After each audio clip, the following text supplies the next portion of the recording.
আমার প্রতিবেশী দেশ, এই প্রতিবেশী দেশ যদি হিংসা করে আমাদের কাছে পানি পাঠাইতে পারে, তাহলে আমরা মোহাব্বতে আমাদের ভাইকে রক্ষা করতে পারবো না?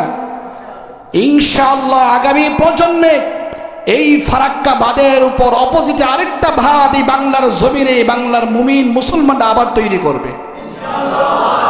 এ বাংলাদেশের মানুষকে রক্ষা করার জন্য কোন দালালের মুখাপেক্ষী আমরা আগামীতে হব না ইনশাআল্লাহ। খেটে খাওয়া মানুষ, এদেশের মানুষ খুব পরিশ্রমী।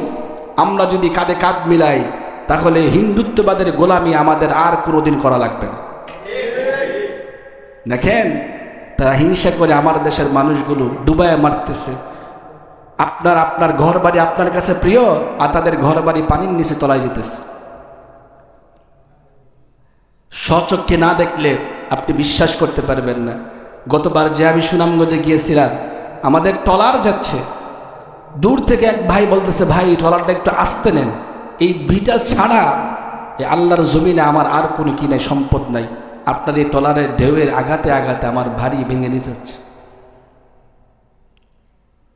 শেষ পর্যন্ত আমরা তাকে যাওয়ার সময় অনুদান দিয়েছি, আসার সময় আমাদের কিছু টাকা বাড়তি হয়েছে। ওই টাকাগুলো সহ আমাদের যার যার পকেট থেকে আরও কিছু টাকা দিয়ে তাকে সহযোগিতা করে আসছে।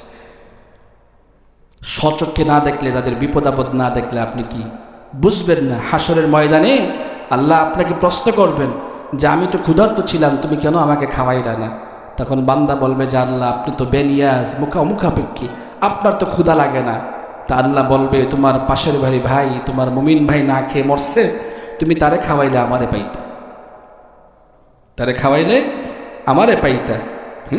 তো এখন এটা আমাদের অবশ্যই জরুরি। এই দেশের স্বাধীনতা লগ্ন থেকে নিয়ে আজ পর্যন্ত এই বাংলার জাতি মুসলমান যতবার বিপদ বালা মুসিবতে হয়েছে, সবার আগে এই দেশের ওলামায়ে কেরাম মানুষকে উদ্ধার করার জন্য এক কদম আগে বাড়ছে, ঠিক কিনা?